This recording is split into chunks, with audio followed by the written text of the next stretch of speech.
يعني باش نبسطوا لاناليز دو ريسك. ونوعدكم الا تبعتوا هذا الفيديو غتولي تجيكم لاناليز دو ريسك بحال شرب الماء. يعني لي فالياسيون دي ريسك في دوكيمون اونيك اللي قلنا قبيله معقد اللي كيديروا لي ريسبونسابل ساهل بسيط. كتيدونتيفي الدونجي، تحدد سورس بوتونسيال دو دوماج، المصدر الرئيسي للخسائر ولا الاولي. عطينا مثال ترافا خدمه في العلوم. لو ريسك هو شوت دي بيرسون شوت دي زوبجي، سقوط الاشياء وسقوط الاشخاص. هاد لو ريسك هو ايفاليو، هي ليفالياسيون، هي التقييم. درنا ايدونتيفيكاسيون ها ايفاليو اش خصو يكون باش يكون لو ريسك، باش تكون سيتوياسيون ان ريسك ولا سيتوياسيون دونجوروز.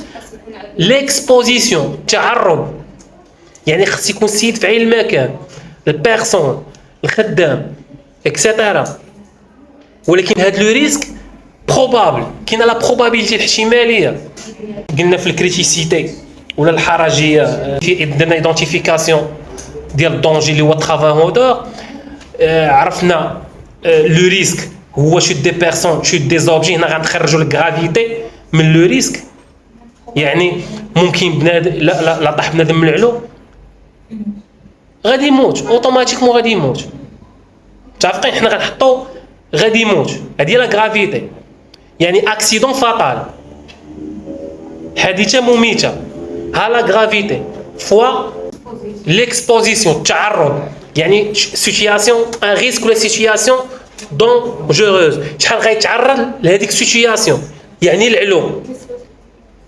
شوفوا على حسابنا الخدمه، واش يخدم ليا يوميا ولا مره في السيمانه، واش في هذيك يوميا واش يخدم اكثر من 4 سوايع ولا بين ساعه و4 سوايع ولا اقل من 4 سوايع. هذه هي ليكسبوزيسيون. الفريكونس واضحه. غنشوفوا دابا البروبابيليتي. وهنا كيجي دور الديبارتمون اش اس او، وهي اهم مرحله واخطر مرحله باش تحلل لي سيتوياسيون دونجوروز اللي ممكن من بعد تولي ديزاكسيدو اللي ما درناش الاجراءات الوقائيه ديال احتمالات وقوع الحادث، لاكسيدون، الدوماج. على حسب هاد الاحتماليه شكون اللي كيلعب عليها وشكون اللي كيتحكم بها. فاكتور ديكلونشمون. شنو هو فاكتور ديكلونشمون؟ اللي كنقول ليه بالدارجه الغلط. شنو هو هاد الغلط؟ بمعنى لو كومبورتمون دونجورو ولا لي كونديسيون دونجوروز. هادو هما اللي بالدارجه التصرفات الغير المسؤوله ديال الخدامه ولا المشغل ما موفرش ظروف عمل ملائمه.